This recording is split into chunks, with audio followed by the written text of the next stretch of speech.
राम राम भाइयों, जैसा कि हमने डिस्कस किया था उस हिसाब से हमने काम किया और अच्छा प्रॉफिट बुक किया। आपको दिख रहा होगा बहुत तगड़ा गैप अप हुआ, ऑलमोस्ट 1000 समथिंग पॉइंट का।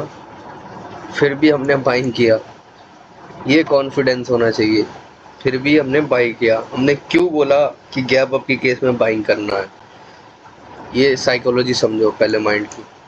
आप खुद अपने आप को इमेजिन करो, अगर इतना बड़ा गैप अप होगा तो आप बाइंग करोगे? आप खुद सोचो। आप खुद एक ट्रेडर हो, आप बाइंग करोगे? अब नहीं करोगे ना, मुझे पता है। यही तो साइकोलॉजी होता है जो ऑपरेटर करते हैं। जो कोई बाइंग नहीं करेगा तो मार्केट उस ट्रेंड में डायरेक्शन में जाएगा ही जाएगा। और जब लोग सोचेगा कि बाइंग में आ गया तो मार्केट थोड़ा सा, ये देखो, रिजेक्शन आने लग जाता है तो लगता है कि मार्केट एकदम से पलट जाएगा। लेकिन ऐसा नहीं होता है, मार्केट जाएगा उसी डायरेक्शन में। और उसी हिसाब से, उसी साइकोलॉजी के साथ मार्केट ने ट्रेड किया। मार्केट में गैप अप होते ही यहाँ के जो सेलर थे इनको टारगेट किया, यहाँ पे जो सेलिंग करके गए थे इनको टारगेट किया। ये देखो कितने सारे मल्टीपल एसएल पड़े हुए यहाँ पे, यहाँ पे, यहाँ पे, यहाँ पे। मार्केट ने इन सबको निकाल दिया। आपको खुद दिख रहा होगा, मार्केट ने इन सबको निकाल दिया। यहाँ पे कितने एसएल है, इस लेवल पे, इस लेवल पे, इस लेवल पे, इस लेवल पे। मैंने गैप अप के केस में ही क्यों बोला कि बाइंग करिए, क्योंकि गैप अप के केस में ही अगर मार्केट यहाँ पे सस्टेन कर जाता इस लेवल के ऊपर, तो मार्केट में बायर जो ऑपरेटर है उनके पास पावर है कि इन सबके जो एसएल है इनको उड़ाने की। और यहाँ पे कोई भी रिटेलर बाई तो करेगा ही नहीं, क्योंकि इतने बड़ा गैप अप के बाद इतना अच्छा खासा बाइंग में मोमेंटम दे दिया 1400-1500 पॉइंट का। तो इस केस में कौन बाई करेगा, आप ही बताओ। तो इसी साइकोलॉजी को हम समझते हुए हम बाई करते हैं और अच्छा प्रॉफिट बुक किया है। आई होप सो आपने भी ऐसी काम किया होगा और अच्छा प्रॉफिट हो गया। हमें साइकोलॉजी भी समझना ज़रूरी होता है, एसएल कहाँ है ये भी समझना ज़रूरी होता है, और उस हिसाब से हमें डिसीजन लेना होता है और काम करना होता है। इतना गैप अप आपको मैंने खुद ही बताया कि आप खुद अगर होते यहाँ पे तो नहीं करते। लेकिन मुझे पता है ना यहाँ पे क्या हो सकता है, क्या साइकोलॉजी के साथ मार्केट खेल सकता है। अगर मार्केट गिरना होता तो पहले ही कैंडल बनाता है, फिर यहीं से धड़ धड़ धड़ धड़ नीचे आने के रिजेक्शन देने लग जाता। क्योंकि यहाँ जो जो सेलिंग कर गए हैं वो अपने पोजीशन बचाने के लिए यहाँ से सेलिंग करता। ये ऐसा नहीं कि कोशिश की लेकिन कर नहीं पाया, फिर ग्रीन सी कैंडल क्लोज किया जैसे ही तो और कंफर्मेशन मिला और फिर अपसाइड को आपको देखने को मिला मार्केट में मोमेंटम। क्योंकि मार्केट में ये देखो, यहाँ पे एसएल थे, यहाँ पे एसएल थे, यहाँ पे एसएल थे। ये जब जैसी पैनिक में आएंगे मार्केट और जाएगा, ये और डरेंगे तो और जाएगा, ऐसा होता है। सो उस हिसाब से हमने काम किया और अच्छा प्रॉफिट बुक किया। लोगों को तो यहाँ पे एसएल दिख नहीं होंगे, एसएल एंड के ऊपर एसएल ही नहीं है, लेकिन एसएल है। देखने वाला नज़रिया चाहिए और साइकोलॉजी चाहिए कि तुम्हारे माइंड से सेटअप क्या कहता है, माइंड सामने वाले की साइकोलॉजी क्या है और तुम्हारी साइकोलॉजी क्या है। मार्केट इसी के साथ तो खेलता है, साइकोलॉजी का गेम है पूरा, और उसी हिसाब से काम करता है। और ऐसे मार्केट में अगर समझ ना आए तो ट्रेड ही नहीं करना चाहिए।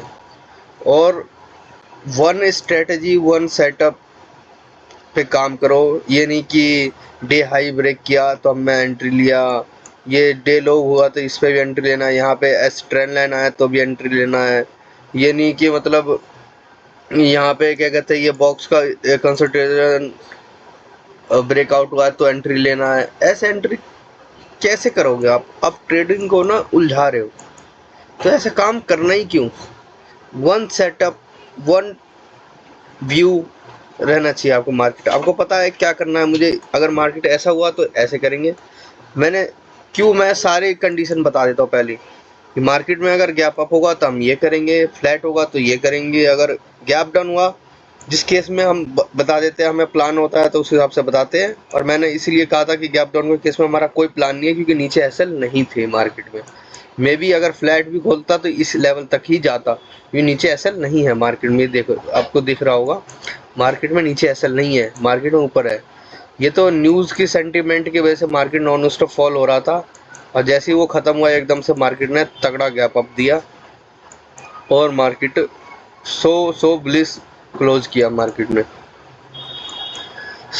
दोस्तों साइकोलॉजी को समझो मार्केट को समझो, नहीं आ रहा समझ में ट्रेड मत करो, गैम्बलिंग मत करो कि ये सेटअप दिख रहा है तो यहाँ पे ये करो, ये सेटअप दिख रहा है तो ये काम करो, यहाँ पे ये सेटअप दिख रहा है तो ये करो। ऐसा करने की कोई फायदा नहीं है। मार्केट गिरने लग गया तो सेलिंग कर दो, ऊपर जाने लग गया तो बाइंग कर लो। यहाँ पे लोगों ने देखो कितना अच्छा खासा स्पाइक मारा है यहाँ पे मार्केट ने, इसी को देख के लोगों ने, रिटेलर ने बाइंग करना शुरू किया। मार्केट ने यहाँ पे ट्रस्ट टाइम पास किया, फिर ब्रेकआउट किया, यहाँ पे और लोगों ने बाइंग करा, इसलिए मार्केट ने इन सब का एसएल लिया पहले, फिर ऊपर जाने के उसके फिर मार्केट नीचे आया, फिर और एसएल लिया, फिर जिस साइड जाना था उस साइड गया। मार्केट पहले मोमेंटम करता है, फिर एसएल क्रिएट करता है जिस डायरेक्शन में जाना होता है, और फिर मार्केट मूवमेंट कर जाता है। इस हिसाब से काम करता है। आई होप सो दोस्तों आप समझ गए होंगे और उस हिसाब से काम किया होगा और बहुत अच्छा प्रॉफिट बुक किया होगा। अगर मेरे मार्केट एनालाइज वीडियो देखते हो आप तो डेफिनेटली आप प्रॉफिट कर रहे होगे, क्योंकि मेरे लेवल और जोन कितना परफेक्टली होता है आपको दिख रहा होगा। अगर मेरे प्रीवियस ये जोन 54,800 का आपने ड्रॉ कर रखा होगा तो आपको एग्जैक्ट उसी के ऊपर क्लोजिंग मिला, उसी से रेजिस्टेंस लेके मार्केट ने ऊपर जाने की कोशिश किया और उसी हिसाब से हमने 55,200 का साइकोलॉजी लेवल तक का टारगेट बुक किया। उसी लेवल से ब्रेकआउट करके मार्केट रिजेक्शन देने लग गया, फिर मार्केट ऊपर जाने लग गया। इस हिसाब से काम करता है मार्केट। हम कल के दिन क्या करेंगे दोस्तों, अगर फ्लैट हुआ मार्केट ओपन और थोड़ा सा ऊपर जाके फिर डाउन साइड के आने लग गया तो हम सेलिंग करेंगे। अगर मार्केट ने गैप डाउन करके इस लेवल, जो ये लेवल है हमारे लिए 55,250 का, ये लेवल है, बहुत इंपॉर्टेंट लेवल है। अगर मार्केट ने इस लेवल का ब्रेक डाउन, गैप डाउन हुआ, इस लेवल का ब्रेक डाउन किया तो मार्केट में हम सेलिंग करेंगे, क्योंकि यहाँ पे जो नॉर्मल रिटेलर है जो बाई करके गए हैं उनको हम ट्रैप करने की कोशिश करेंगे। आपको दिख रहा होगा यहाँ पे बाइंग आएंगी, यहाँ पे बाई, जो नॉर्मल रिटेलर है उनको ट्रैप करने की कोशिश करेंगे। तो जैसे जैसे ट्रैप होंगे मार्केट और तेजी से स्पाइक में डाउन साइड को आपको दिख सकता है। अगर मार्केट में इवन गैप अप हुआ तो हम बाइंग साइड के सेटअप को आइडेंटिफाई करेंगे।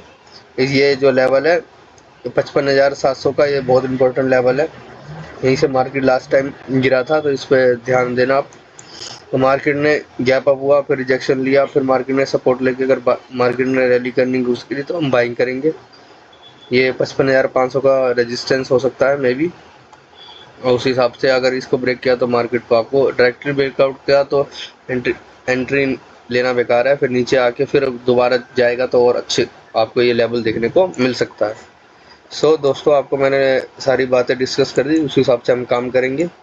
फ्लैट के केस में देखते हैं मार्केट कहाँ ऊपर, गैप डाउन के केस में हम सेलिंग करेंगे अगर इस लेवल के नीचे मिलेगा, और गैप अप के केस में हम बाइंग करेंगे। अगर गैप अप होगा इस लेवल को रिजेक्शन लेके इसको ब्रेक आउट करता है तो हम बाइंग साइड के सेटअप को आइडेंटिफाई करेंगे, तो बाइंग में आपको अच्छा खासा टारगेट देखने को मिल सकता है, क्योंकि बाइंग पोटेंशियल बहुत ज़्यादा है। ऐसा नहीं है कि सेलिंग नहीं है, तो सेलिंग भी आ सकती है। क्यों आ सकती है मैं इसलिए कह रहा हूँ दोस्तों, क्योंकि यहाँ पे आपको दिख रहा होगा इस लेवल पे जो ये सेलर है, यहाँ पे ये मार्केट को अपने पोजीशन बचाने के लिए यहाँ पे 500 के लेवल से भी ये मार्केट आपको डाउन फॉल देखने को मिल सकता है, क्योंकि मार्केट एकदम से रैली नहीं करता, पहले रिजेक्शन लेता है फिर जाके रैली करता है। तो मार्केट अगर इस लेवल के आसपास आए, रिजेक्शन लेता है, तो हम सेलिंग भी कर सकते हैं, क्योंकि मार्केट थोड़ा सा इस लेवल को टेस्ट करेगा और फिर उसके बाद मार्केट में अपसाइड का मोमेंटम आपको देख सकता है, ये ब्रेकआउट दिख सकता है। उस हिसाब से आप काम करना। आपको दिख रहा है कितना ह्यूज रेजिस्टेंस है ये। मार्केट लास्ट टाइम भी इसको ब्रेकआउट करके इसी लेवल से गिर गया था, इसी लेवल पे आया, दोबारा गिर गया था, क्योंकि यहाँ पे इस ऑपरेटर के एसएल वगैरह यहाँ पे है। ये मार्केट को ले जाने की नीचे कोशिश करेगा, यहाँ से फॉल आपने को आने को हो सकता है मे बी। मैंने आपको डिस्कस कर लिया कि क्या क्या हमें किस कंडीशन में क्या काम करना है। फ्लैट के केस में हम सेलिंग करेंगे, इस लेवल के ऊपर ब्रेकआउट करके फिर नीचे जाता है तो हम सेलिंग करेंगे। गैप अप के केस में हम बाइंग करेंगे 500 के लेवल के ऊपर मिलता है तो, और गैप डाउन के केस में सेलिंग करेंगे अगर इस लेवल के नीचे मिलता है तो। आई होप दोस्तों आप समझ गए होंगे, इसी हिसाब से काम किया होगा और अच्छा प्रॉफिट बुक किया होगा, आगे भी करोगे। मेरे लेवल देखो आपको कितना परफेक्टली वर्क करते हैं, ये लेवल एकदम परफेक्टली साइकोलॉजी लेवल ही काम करते हैं मार्केट में, इंडियन मार्केट में। तो खासकर। थैंक यू, मिलते हैं नेक्स्ट ट्रेडिंग डेज में।